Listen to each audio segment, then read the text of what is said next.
Assalamualaikum warahmatullahi wabarakatuh. Waalaikumsalam. Ini mengenai pribadi saya, keluarga saya mengenai kewajiban wanita berhijab. Ini ponakannya kalau sebelum pakai hijab, bilangnya belum datang ke hidayah. Itu gimana caranya Pak supaya dapat hijab Pak? Gampang berungat. Kita ya Pak.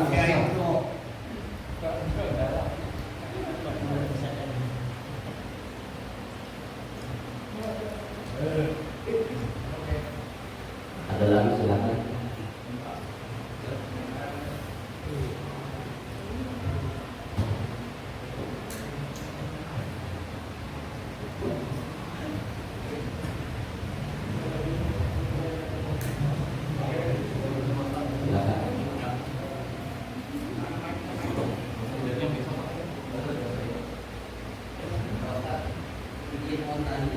Terkait definisi ikhlas dan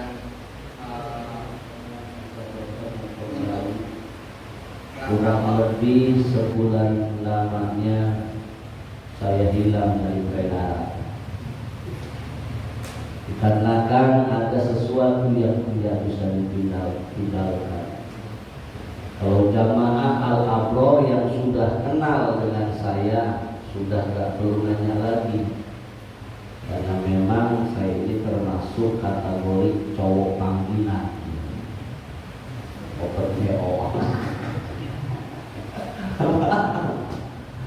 tapi mudah-mudahan malam ini pertemuan kita diberkahkan oleh Allah Subhanahu wa Ta'ala. Apa yang saya sampaikan bisa jadi wasilah kita mendapatkan pemahaman ilmu agama, sekaligus kita berharap mudah-mudahan kita diberikan taufik oleh Allah agar kita mampu untuk mengamalkan ilmu, sehingga di alam dunia ini kita selalu mendapatkan ketenangan jiwa, di akhirat kita akan mendapatkan keselamatan. Amin ya Allah ya Rabbal alamin.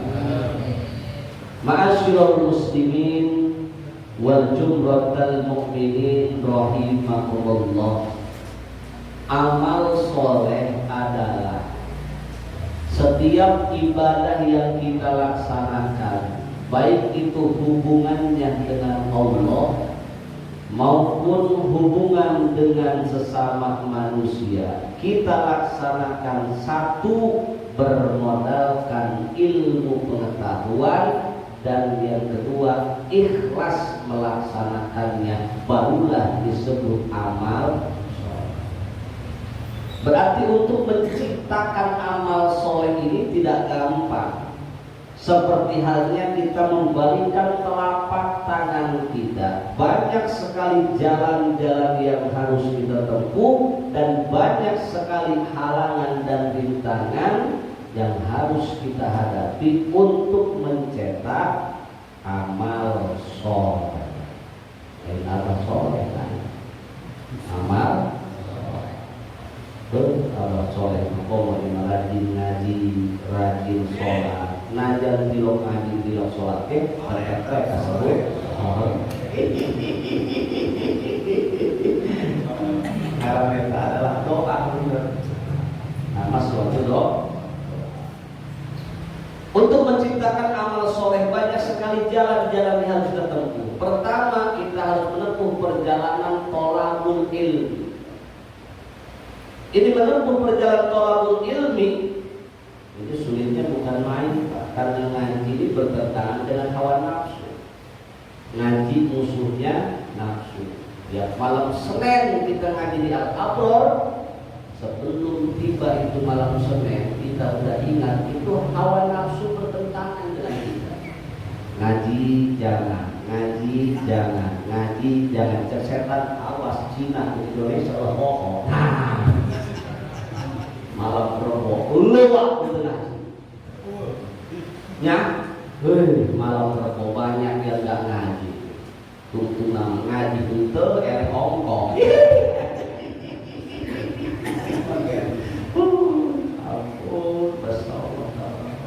Bertentangan dengan nafsu. Tapi saya lihat kalau makin rapat aja nih, alhamdulillah. Mudah-mudahan barokah di rapat.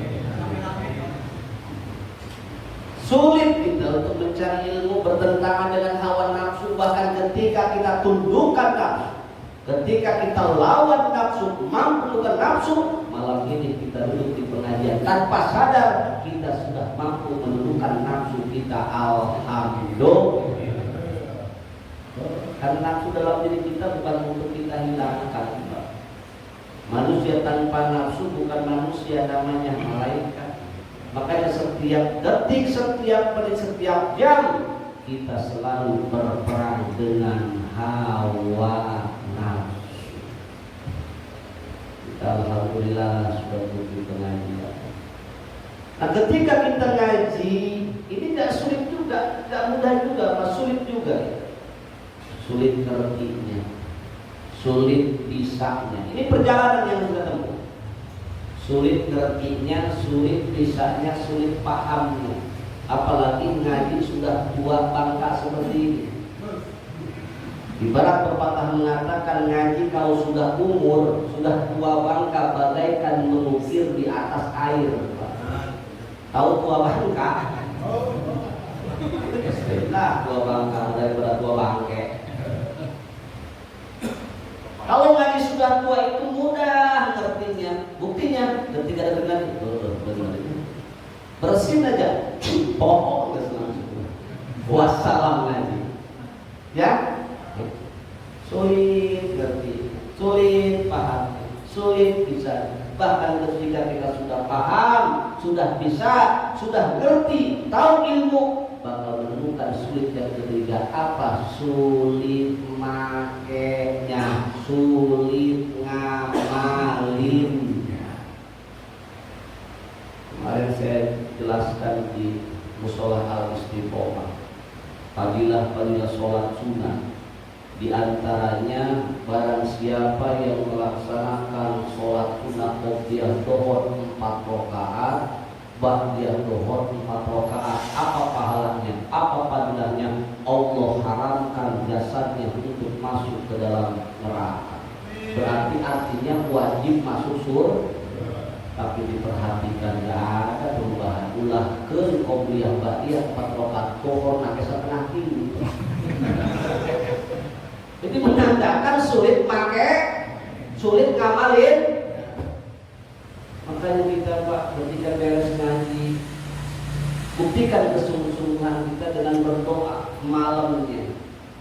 Siiran aja kita ketika kita berdoa, Rabbijidni ilman nafi'an, ya Allah tambahkanlah kepadaku ilmu yang bermanfaat. Terusannya wa wafiqni amalan sholihan, ya Allah berikanlah aku taufik, pertolongan agar kita bisa beramal sholih.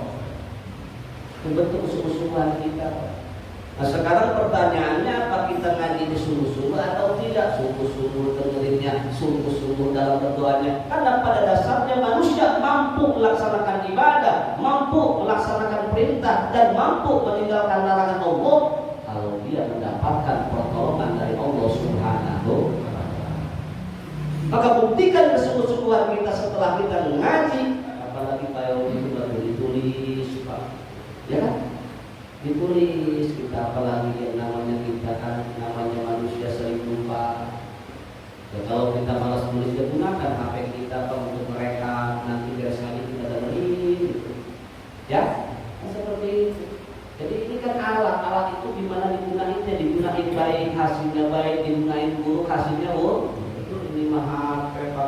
Tinggal nama jahe.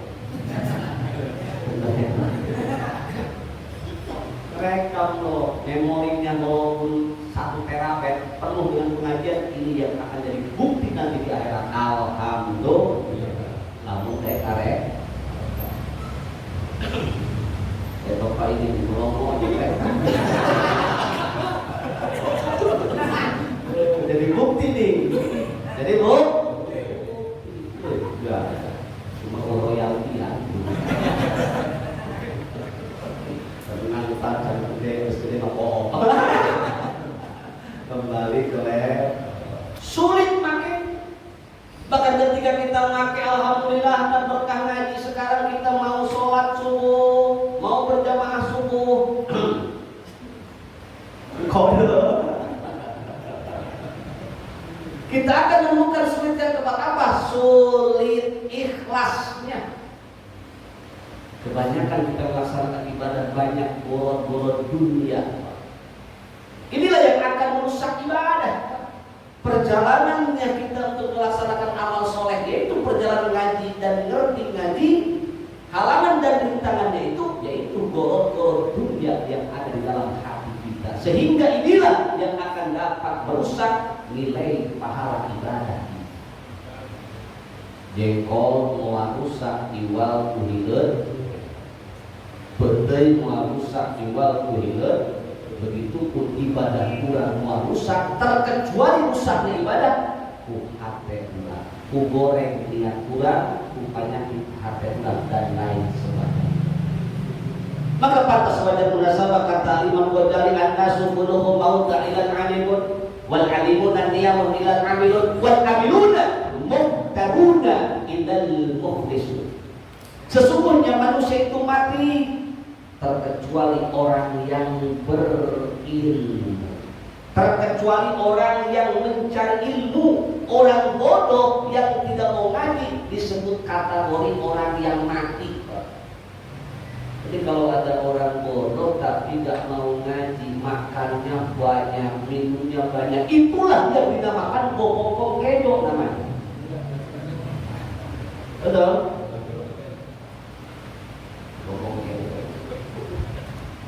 Manusia mati kalau bodoh, manusia mati kalau tak mau ngaji, terkecuali orang yang berilmu dan orang yang mencari ilmu. Dan orang yang berilmu, orang yang mencari ilmu pada dasarnya tertidur, terkecuali orang yang mau mengamalkan ilmu. Orang yang mengamalkan ilmu pada dasarnya tertipu dengan amalnya, terkecuali dia ikhlas mengamalkannya. Ikhlas di sini baik secara senang, ridho melaksanakan ibadah, baik hubungan Allah maupun hubungan dengan sesama manusia. Ikhlas di sini begitu pun bersih dari penyakit-penyakit hati, riya, ujub, takabur. Penyakit-penyakit inilah yang dapat merusak nilai pahala ibadah yang kita lakukan. Na'udzubillah. Maka kata Rasul, qala ahwakuma akhafu alaikum asyirkul asghar. Utawi kang leuwih wedine perkara iku akhafu wedi isun alaikum ing atase sira kabeh asyirkul asghar, yaitu sirik kang leuwih cilik. Ieu bahasa Mas Dano, bahasa Jawa.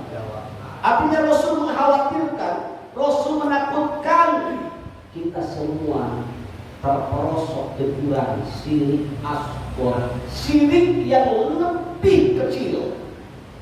Bukan sirik kecil Pak, tapi sirik yang lebih ke sirik yang tidak kita sadari. Perumpamaannya ibarat semut hitam yang diam di batu hitam yang berjalan di gelapnya malam. Itu perumpamaan sirik asghar itu seperti itu. Artinya kita melaksanakan ibadah bukan murni karena Allah, bukan ikhlas karena Allah, tapi karena borot-borot dunia. Ada ibadah karena memang kita malu amal berdua. Ada ibadah karena kita malu amal tetangga. Ada ibadah karena memang kita malu, kita sudah dijadikan pengurus. Benar? Doang kalau menjadi pengurus membuat ibadah dari tadi. Harus hati-hati. Setan paling pintar, setan paling ulet ketika menggoda manusia. Ketika setan tidak mampu menjadikan kita menjadi ahli maksiat, setan akan berusaha menjadikan kita seolah-olah kita ahli taat, sombong dengan ibadahnya, ria dengan ibadahnya, dan lain sebagainya. Betul atau tidak? Ini lebih berbahaya. Artinya setan ketika tidak mampu merosokkan kita ke maksiat tauhid, maka setan akan berusaha menjuruskan kita agar kita terperosok ke maksiat batin, sehingga kita melaksanakan pekerjaan akhirat, tapi hasilnya pekerjaan dunia disuit niatin karena buruk niat. Dan sering saya sampaikan kepada jamaah, yuk makmurkan musola, makmurkan masjid. Insya Allah kalau kita niat makmurkan masjid, makmurkan musola, hidup kita bakal dimakmurkan oleh Allah. Tapi sebaliknya jika kita niat mencari kemakmuran di dalam masjid, mencari kemakmuran di dalam musola, hidup kita tidak akan dimakmurkan oleh Allah. Na'udzubillah. Ini dia paling susah. Makanya ulama mengajarkan kita beres sholat Pak istighfar. Padahal di dalam sholat kita membaca Rabbi ghfirli, ya Allah ampunilah dosaku. Tapi kenapa beres sholat kita istighfar lagi? Astagfirullahaladzim alladzi la ilaha illa huwal hayyul qayyum wa atubu ilaihi min jami'il ma'asi wal dzunub. Ulama mengajarkan kita tawadu. Urang baru masa awak tuang sholat, hati dan pikiran tidak ikut sholat. Bahkan sholat yang kita lakukan banyak borotnya. Contoh, untuk mendeteksi apakah penyakit ria ini ada dalam diri kita, deteksi. Ini ilmu tasawuf ini untuk muhasabah diri, Pak. Bukan untuk memponis orang lain, tapi untuk memponis diri kita sendiri. Ilmu tasawuf bukan untuk mencaci maki orang lain, tapi untuk mencaci maki diri kita sendiri. Ilmu tasawuf bukan untuk melihat aib-aib orang lain, tapi ilmu tasawuf untuk melihat aib-aib diri kita sendiri. Cara mendeteksinya seperti ini. Di musola kita kuat laksanain qobliyah, di musola kita kuat laksanain ba'diyah. Coba rasakan di rumah kita, mau gak qobliyah ba'diyah? Kalau kita umpamanya gak kuat laksanain qobliyah ba'diyah, berarti tanpa sadar masih ada penyakit ria dalam diri kita, masih ada golok dunia dalam diri. Benar dengan yang tadi lima maulah dan qobliyah ba'diyah, dohor nage setengah kilo, dohor asar nage setengah dan berat laksanain qobliyah, berat laksanain ba'diyah, berarti masih ada golok. Ketika kita menyadari masih banyak golok-golok dunia dalam hati kita, minimal astagfirullahaladzim, Gusti hampura Allah dina penyakit ria kaya eta ngaranna ngarasa bari jeung rumasa. Bagus sehingga mual melahirkan sifat sombong dengan ibadahna. Aing can enak naon ibadah masih kene kudu dunia. Tidak melahirkan sifat sombong. Walaupun menurut Syekh Nawawi Tanahara, tingkatan ikhlas manusia itu beda-beda, seperti tingkatan ibadah itu manusia beda-beda. Ada tingkatan awam, ada tingkatan khawas, ada tingkatan khawasil khawas. Nah, nilai-nilai ikhlas kita ini, kadar ikhlas kita ada tingkatan mana? Jawabannya ada pada dalam diri kita masing-masing. Muhasabah ini. Tingkatan awam, seperti contoh baca Al-Quran, baca waqiah, pengen lancar rezeki, itu ikhlas. Jadi ikhlas ini bukan berarti kita tidak berharap. Kenapa demikian? sekian, itu kan rezeki dunia. Tapi kan Allah sudah menjamin bagi orang yang melaksanakan ibadah, Allah gemparkan rezekinya. Bahkan rezekinya dari arah yang tidak disangka. Itu tahapan awalnya tuh. Baca Quran, anak ibadah, hayang lancar rezeki. Emang mulai dari bisa nyambung deui ya. Jadi tingkatan awal nih, bagus dah. Itu sodako pengen dilihat orang, sodako pengen dilihat orang. Bagus aja tingkatan awal.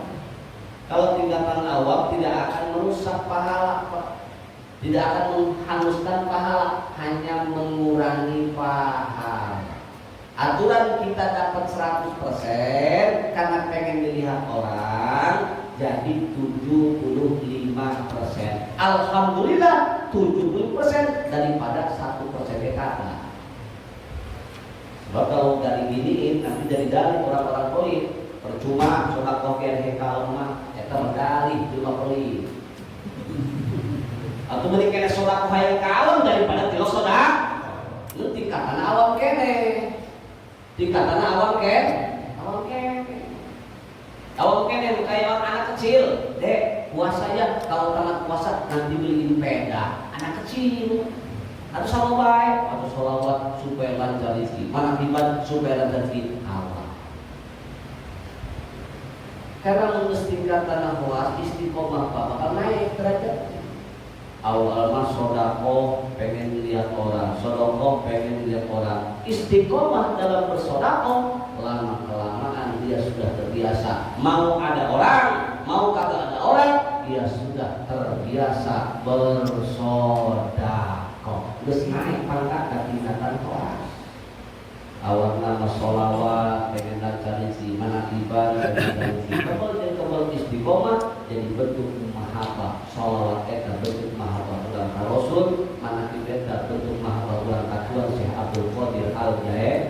Sehingga dipikirkan koron-koron dari Cina, begitu menuju gentang tingkatan hoas. Kalau tingkatan hoas mah seperti sholat ayang kasurda. Sholat sieun ka neraka eta tingkatan hoas. Dong bapak-bapak, hayang ka surga? Hayang ka neraka? Oh, enggak. Kamu mah ahli. Eta tingkatan hoas. Tapi kalau tingkatan hoasil hoas, ini makomnya para wali, para nabi, para rasul. Kita bisa ke sana? Bisa, Pak. Karena ukuran jadi wali masih terbuka lowongannya. Asal ulah ngaku jadi nabi. Nabi Ago.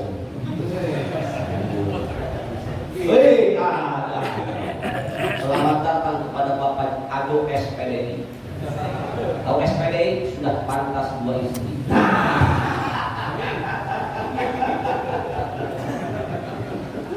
Nah, untuk mengarah ke arah sana hoas bisa. Bisa. Perjalanan saling kita, yang dicari bukan surga dalam ibadah.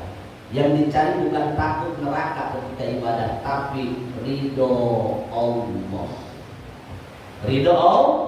Orang yang sudah saling, jangankan ditempatkan di surga, walaupun ditempatkan di neraka, dia siap. Yang penting dapat ridho Allah Subhanahu. Oh, ini udah cinta mati. Ibarat seorang suami istri ketika sudah cinta mati pada seorang suami, jangankan neng disiapkan di gedung yang mewah, walaupun neng tinggal dengan kalau jembatan, neng siap kalau sudah cinta mati. Nah, kira-kira pemajikan bukan cinta mati kan itu lah. Ada sebenarnya cinta maka Insya Allah jangankan saya ditempatkan di surga, walaupun saya ditempatkan di neraka, yang penting dapat ridho Allah Subhanahu. Oh, ini mantap wali. Udah gampang minimal tanah kahiji mengadua sedang mencari. Insya Masya Allah ikhlas kehes. Fungsinya ngaji ilmu tasawuf. Ketika kita menyadari hati ini belum bisa ikhlas sama Allah, minimal kita sadar diri. Astagfirullahaladzim, alladzi la ilaha illa huwal hayyul qayyum wa atubu ilaihi min jami'il ma'asi wad dzunub. Dalam hati berharap minta pengampunan dosa kepada Allah, baik maksiat zahir maupun maksiat batin. Sahanyaho ngarasa jeung rumasa etalah bakal jadi wasilah turunnya rahmat Allah Subhanahu, karena pada dasarnya manusia masuk surga bukan karena ibadahnya, tapi karena rahmat dan fadl dari Allah Subhanahu. Hanya kata di dalam kitab hikam, jangan kita bersandar kepada amal, karena pada dasarnya manusia masuk surga atas dasar rahmat dan fadl dari Allah Subhanahu wa taala. Yang mana rahmat dan fadl dari Allah bakal Allah berikan kepada orang yang dikehendaki oleh Allah. Akan tetapi barang mustahil orang yang kagak nurut sama Allah mendapatkan rahmat dan fadl dari Allah Subhanahu. Artinya bagaimana?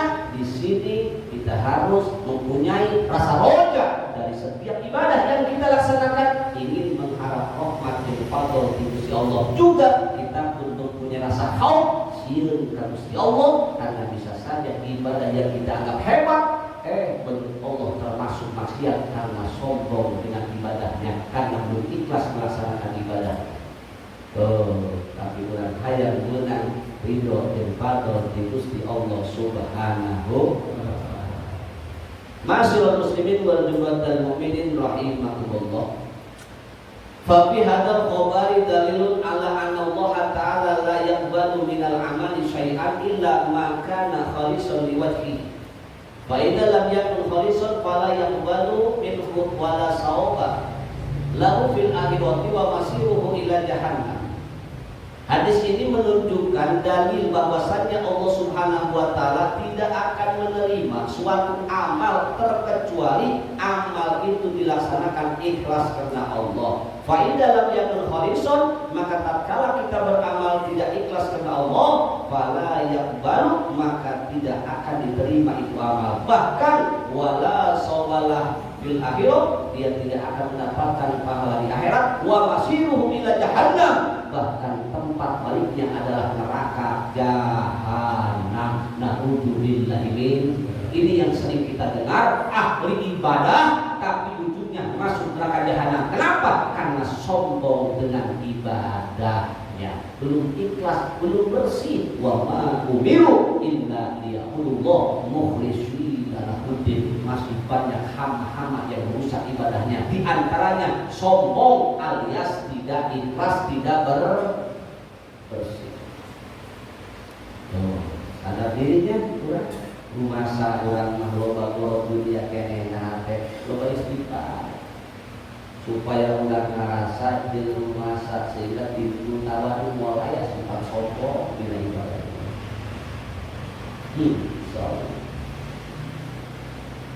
Wa qala hakimun, dan berkata orang yang bijaksana, man amila sab'atan duna sab'atin lam yantafi bima ya'malu.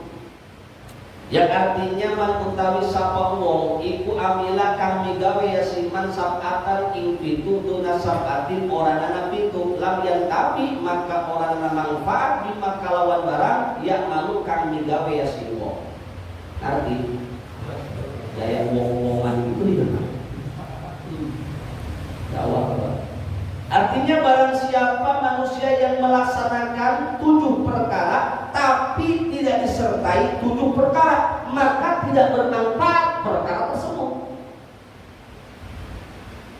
Awaluha, yang pertama, ayyamala bil khawfi dunal hadri, yakni yakunu inni akhafu adamallah wa la yahdaru minad dunub fala yanfa'u dzalikal qaul. Yang pertama, orang beramal bahkan dia mengatakan akhafu adamallah, inni akhafu adamallah, sesungguhnya aku takut terhadap siksa Allah, wa la yahdaru, akan tetapi dia tidak takut minad dunub, untuk berbuat dosa. Fala yanfa'u dzalikal qaul, maka tidak bermanfaat ucapannya. Seperti pada umumnya ketika orang menghadiri ceramah, sering para penceramah bertanya kepada para jamaah, "Bu, Pak, pengen masuk surga?" Pengen. Pengen masuk neraka? Bu, alim, tapi hidupnya tidak takut untuk melaksanakan dosa. Ucapannya itu, jawabannya itu tidak bermanfaat. Jadi ketika kita pengen diselamatkan dari api neraka, diri kita sudah takut melaksanakan dosa. Jadi ucapan itu sesuai dengan perbuatan. Hayang sugih kudu daek gawe niat kuwi. Hayang sugih hayang gawe daek. Pengen panen, pengen nanam enggak mau. Pengen wanita cantik, istri cantik, pengen beli bedak pilok. Nunggu ke pamajikan tah tulis beli bedak pilok. Benar enggak? Di haruan, di batu dasar jendol, di haruan doang, jendol dulu baru buka di aku bang. Wadahinya ngawadanya begini. Jadi orang mengatakan ini ahobu ada Allah. Sesungguhnya aku takut dengan siksa Allah, akan tetapi dia tidak takut berbuat dosa kepada Allah, maka ucapannya tidak bermanfaat. Yang kedua, wasani ayyamana birroja'i duna qolabi, yakni yaqulu inni arju sawaballahi ta'ala wa la yatlubuhu bil amali sholihati lam tanfa'hu maqalabuhu syai'an. Yang kedua, orang yang mengatakan sesungguhnya aku menginginkan ganjaran dari Allah, sesungguhnya aku berharap menginginkan pahala dari Allah, ingin aku dimasukkan surga oleh Allah, akan tetapi dia tidak mencarinya di amal sholihati dengan cara melaksanakan amal soleh. Hayang ka surga, hayang ngaji teu daek, salat teu daek. Ini ucapan dan perbuatannya tidak sinkron, maka ucapan itu tidak bermanfaat. Kalau kita pengen ke surga, diri kita sudah setar mulai dari pengajian untuk menemukan jalan menuju Allah, jalan menuju kebahagiaan baik dunia maupun beres ngaji laksanain, itu pengharapan yang layak kita dapatkan. Pengen panen, pengen, dia sudah mulai menanam, Pak. Pengen banyak duit, pengen, dia sudah bekerja keras, Pak. Oh, itu namanya pengharapan yang sesuai dengan seperti itu. Wasalisu binniyati duna qasdi, yakni yanwi biqalbihi ayyamala bi taati wal khairati wala yaqsudu bi nafsihi lam tanfa'u niyatuhu syai'an. Yang artinya yang ketiga, orang berniat ingin mengerjakan ketaatan-ketaatan dan kebaikan-kebaikan, tapi dia tidak memaksakan diri untuk melaksanakan kebaikan tersebut, la tanfa'u niyatuhu syai'an, maka tidak bermanfaat itu niat. Terkadang kita disukan main dengan yang obat. Jangankan yang fardu, yang sunnah pun kita laksanakan, tapi kita tidak paksakan untuk melaksanakannya, maka niat itu tidak bermanfaat. Yang namanya niat qasdus syai'i muqtaronan bipilihi, harus dibarengi dengan perbuatan. Nah sekarang maaf, ini orang ketika diajak ngaji, diajak ibadah, diajak sholat dan sebagainya, dia jawab belum mendapatkan hidayah. Gimana rek menang hidayah? Maksa ngaji itu. Gimana mendapat hidayah? Maksain ngaji aja kak? Kagak. Justru ketika kita maksain ngaji, disitulah cikal bakal pertama turunnya hidayah taufik dari Allah Subhanahu. Paksa pun, karena memang harus dilawan nafsu kita itu, harus kita tundukkan. agar kita mendapatkan hidayah serta taufik dari Allah Subhanahu wa taala.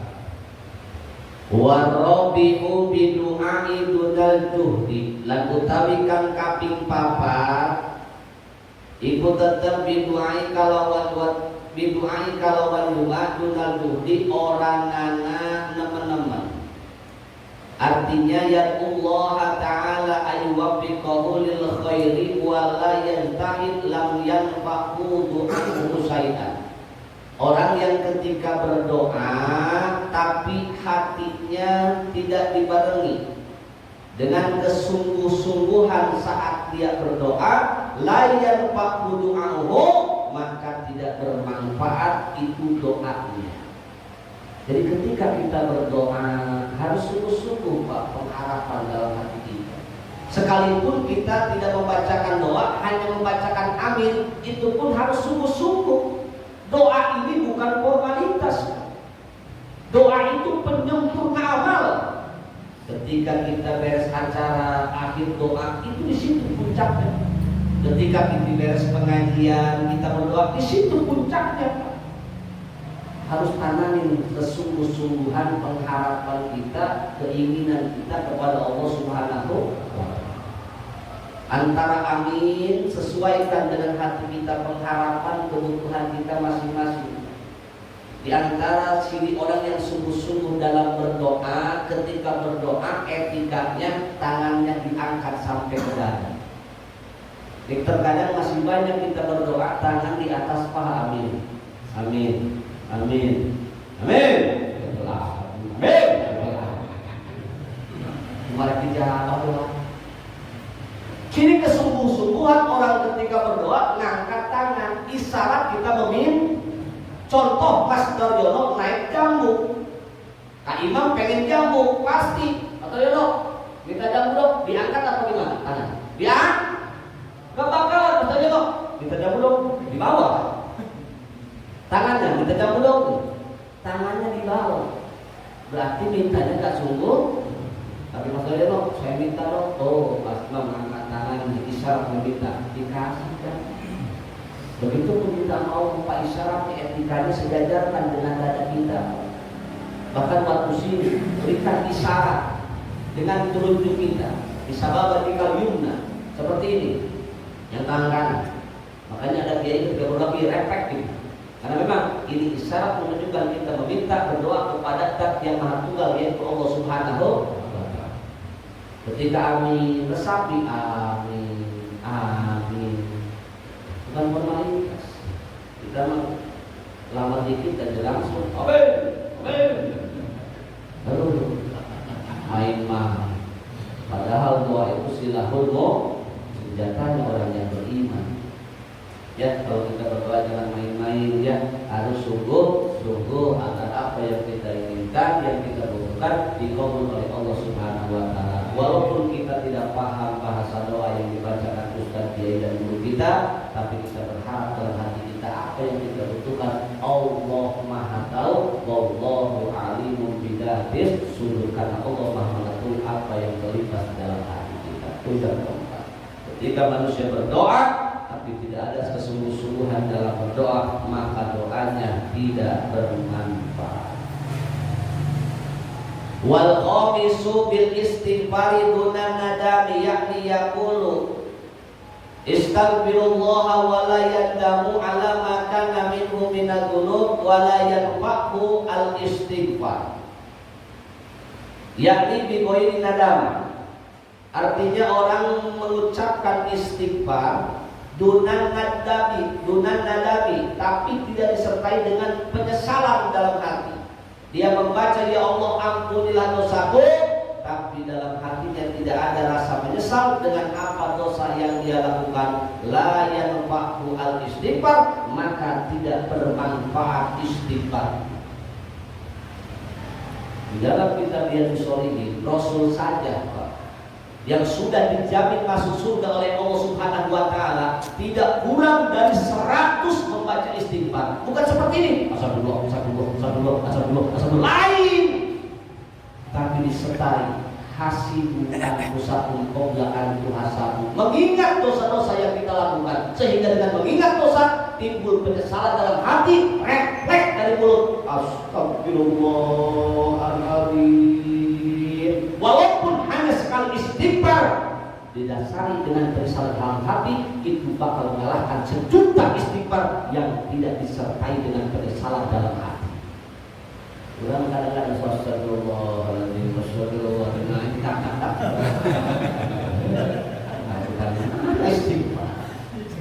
istighfar itu harus disesali dengan dalam sholat tadi muasal. Ayo sholat ingat anu astagfirullahaladzim, alladzi la ilaha illallah wa yu'atu minal ma'asi wal dzunub.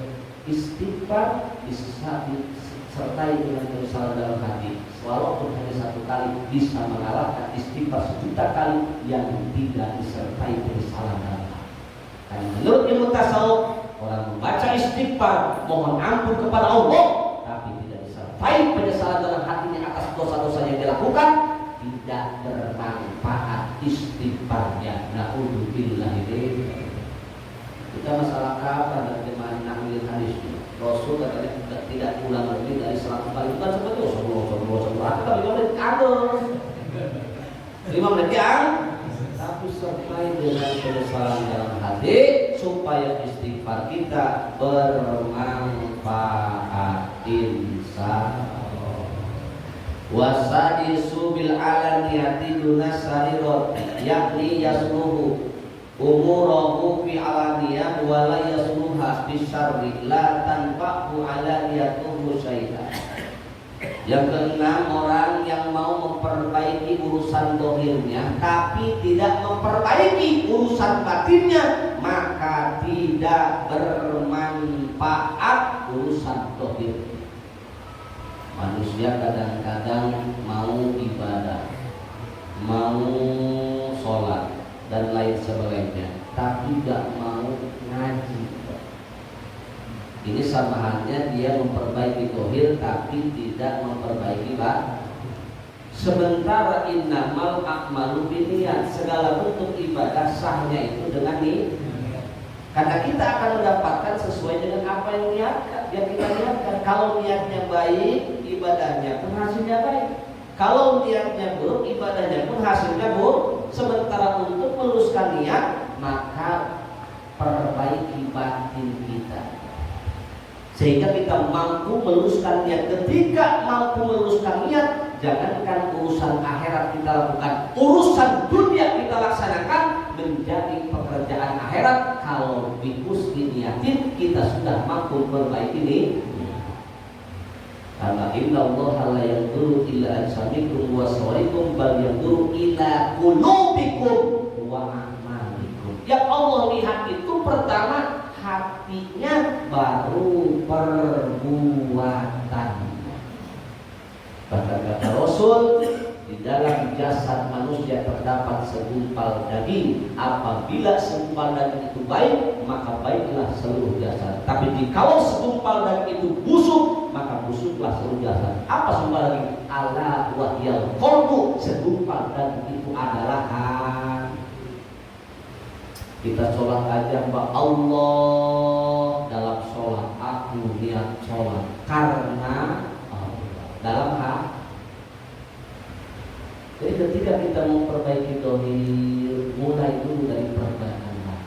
Sebelum kita tobat, ilmu dulu, isi hati kita dengan ilmu. Nah sekarang kan banyak orang yang dulunya geblek disebut SK. Tahu SK? Sesakelo. Sekarang udah tua, tobat, rajin ke masjid, rajin ke musola, rajin berjamaah. Cuma sayang kagak mau ngaji. Begitu sujud, tidak masih kehalangin kopiah. Begitu sujud, jari-jari kaki tidak ditekuk. Cukup sakit baik jelema pasek ngalaksanakeun sholat. Ulah dianggap hebat jelema rajin ke masjid, rajin ngaji, jelema rajin kamu sholat, rajin ke masjid, rajin berjamaah, tapi nggak mau ngaji. Ya kalau seandainya dulu pernah pesantren dia, Ini mah gak pernah pesantren, ujung-ujung sholat, ujung-ujung berjamaah. Cukup saat itu baiknya jelma pasek karena laksanakan sholat. Kalau kita lihat perhatikan istighfarnya orang-orang tobat. Astagfirullah.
Istighfar ini kan ucapan orang-orang tobat, orang-orang yang ingin diampuni dosanya oleh Allah. Doanya apa? Robbi jidni ilman nafi'an. Ya Allah, tambahkanlah kepadaku ilmu yang bermanfaat. Sementara untuk mendapatkan ilmu adalah ngaji. Terus kalau kita mau tobat, step pertamanya dari ngaji.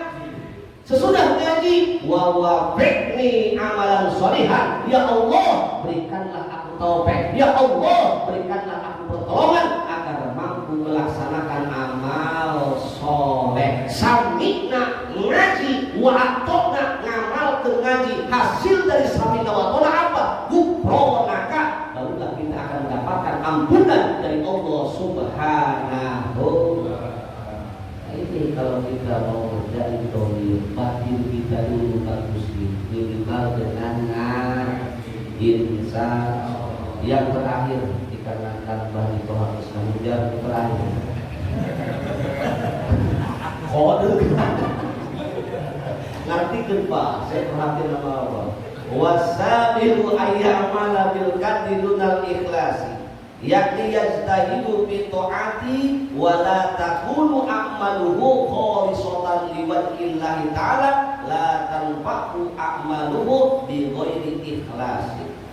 Yang ketujuh, orang yang repot, orang yang rajin melaksanakan amal soleh tapi tidak disertai dengan keikhlasan. Orang yang sungguh-sungguh dohirnya melaksanakan amal soleh tapi tidak disertai keikhlasan, banyak koron dunia dalam hatinya, maka wala takunu a'maluhu khalisatan liwajhillahi ta'ala. Ketika amal solehnya tidak benar ikhlas karena Allah Ta'ala, tidak bermanfaat amalnya itu orang. Na'udzubillahi min, bahkan dikatakan wa yakunu dzalika i'tiradan minhu bi nafsihi, orang tersebut termasuk orang yang tertipu oleh hawa nafsunya sendiri. Maka harapan kita mudah-mudahan pengajian kita diberkahkan. Minimal menyadarkan diri bahwasanya ibadah kita belum ada apa-apa.